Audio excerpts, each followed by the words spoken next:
Ladies and gentlemen, you are at Dell Technologies presents the Economic Times Cloud Innovation Summit that's co-powered by Amazon Internet Services Private Limited. And we are on to our special address that will be about cloud computing and the electronic warfare. All right, this looks like mighty exciting, and I will wait no further and would invite our next speaker who would be joining us. Let's welcome, ladies and gentlemen, Dr. Thomas Withington, Electronic Warfare, Radar and Military Communications Specialist. It's over to you. Well, hello everybody, and I'm delighted to be joining you all today and to give you a presentation on cloud computing and electronic warfare, specifically harnessing the cloud for the fight in the electromagnetic spectrum. Just have a quick look at the agenda today. I'd like to start off by talking about what is cloud computing, and then to talk a little bit about what electronic warfare actually is, before looking at how each one of these can complement the other. And then we'll conclude by looking at where we are now and where we're going in the future. So what is cloud computing? Well, I've got two definitions that I'd like to use today, and they're both quite different in their construction, but I think they both get to the same destination. The Oxford English Dictionary, for instance, refers to cloud computing as the practice of using a network of remote servers hosted on the internet to store, manage and process data rather than a local server or a personal computer. There's also a definition from IBM. This is perhaps a little bit more complex. The company describes cloud computing as on-demand access via the internet to computing resources, applications, servers, including physical servers and virtual servers, data storage, development tools, networking capabilities, and more, hosted at a remote data center managed by a cloud services provider. So they're both quite different definitions, but they both end up at the same place, which is this idea of having your data and some of your software applications, or maybe all of your software applications, stored remotely away from your device and accessible via the internet.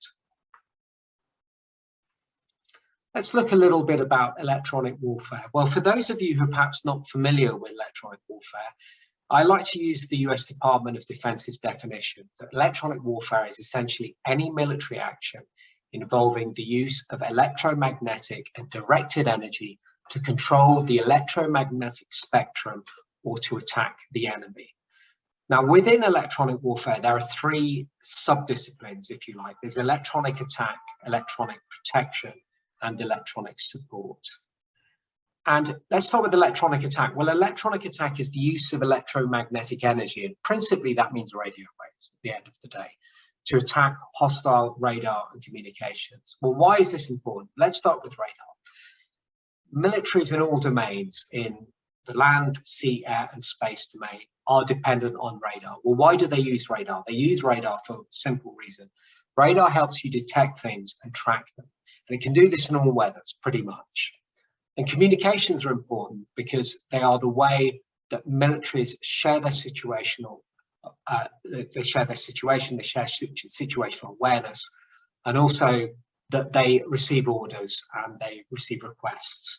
And this is primarily done by radio. Now, radio includes high frequency radio, it includes standard VUHF radio, and it includes satellite communication. So they're the four principal means of radio communication that are used by the military.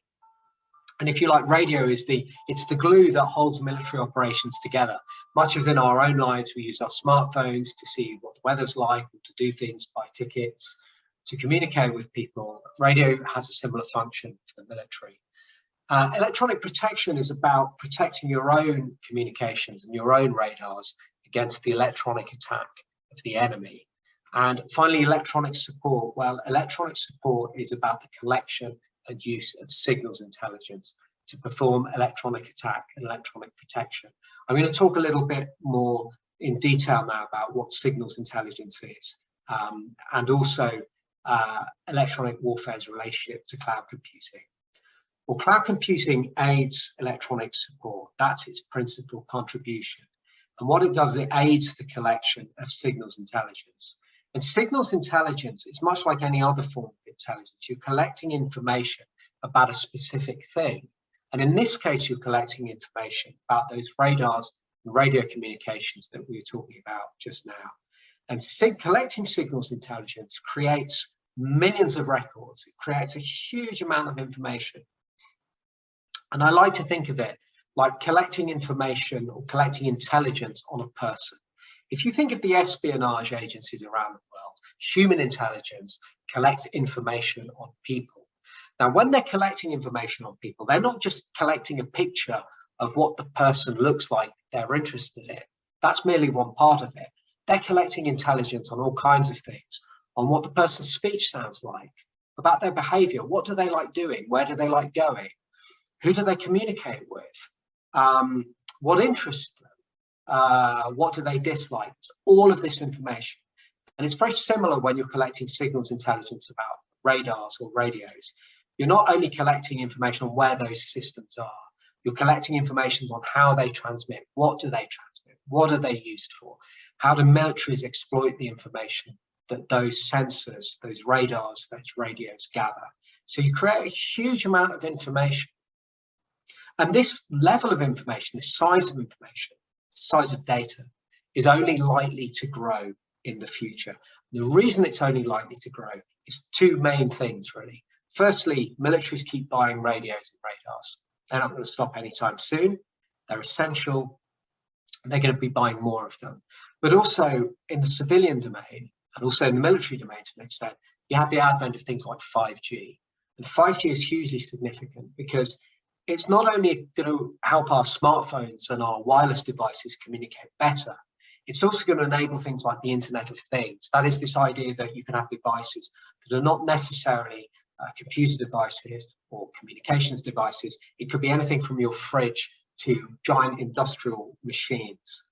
And the idea is that these devices can also use the internet and share their data with other interested parties. That may be in your own world, realizing that your toaster needs maintaining or whatever it might be. It may equally be a large industrial concern realizing that their machine needs maintenance because of data that it can share across a 5G network.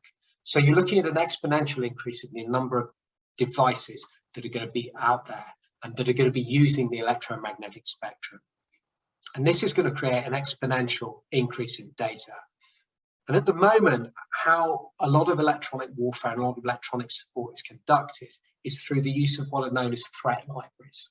Now, these threat libraries will typically equip warships, they'll equip fighter planes, may even equip some ground vehicles. What they will do is those libraries will have details of the radars, for instance, that a fighter plane may expect to encounter during its mission. And this information is important because the fighter pilot needs to know how to deal with those radars, how to jam those radars, most importantly, to ensure that their aircraft is not detected and tracked by a hostile radar system.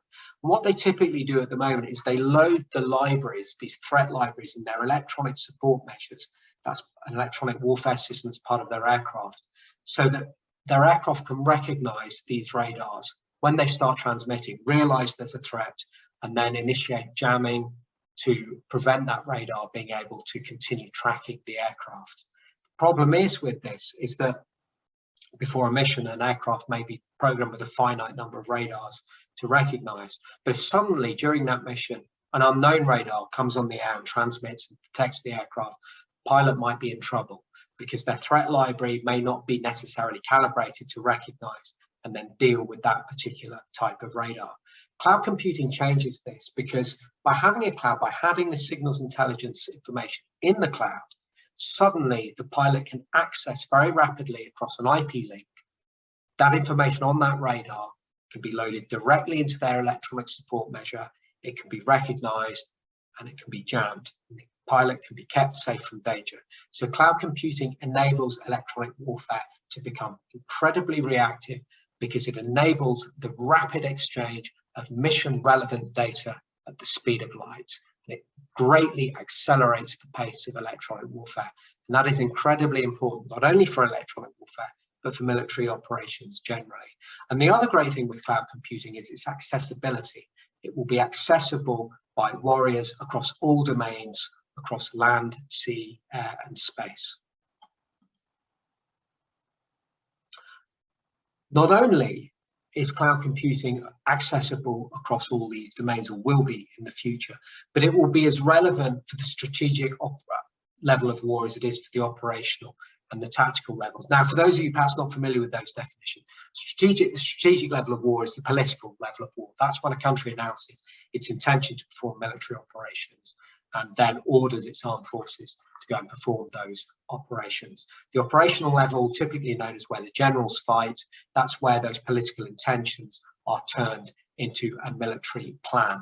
And the tactical level is where that plan is then performed. We're already seeing cloud computing complementing several emerging defence procurement programs in Europe, for instance. We have the Future Combat Air System, we have the Tempest. They're both 6th generation combat aircraft programs. Cloud computing is an incredibly important part of both of those initiatives. Meanwhile, earlier this year, in January 2010, the US Navy announced its cloud computing policy and acquisition plan.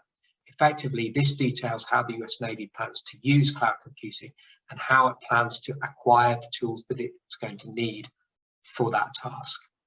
But it's not just about Western nations and allied nations pouring investment into this area.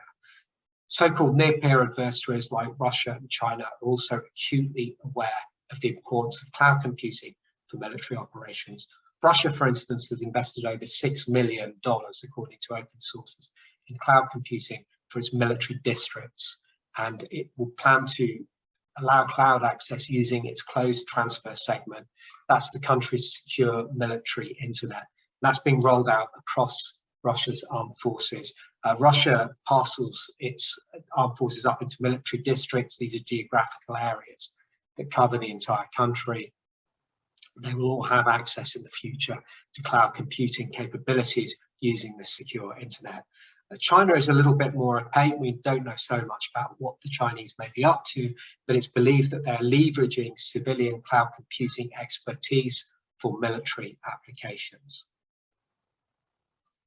So where are we now and where are we going? Well, we've talked a little bit about some of the initiatives that are ongoing in the military cloud computing domain. Those are by no means exhaustive. There will be many other initiatives ongoing globally. But what we do know is that there's significant military and defense industry interest in cloud computing for electronic warfare.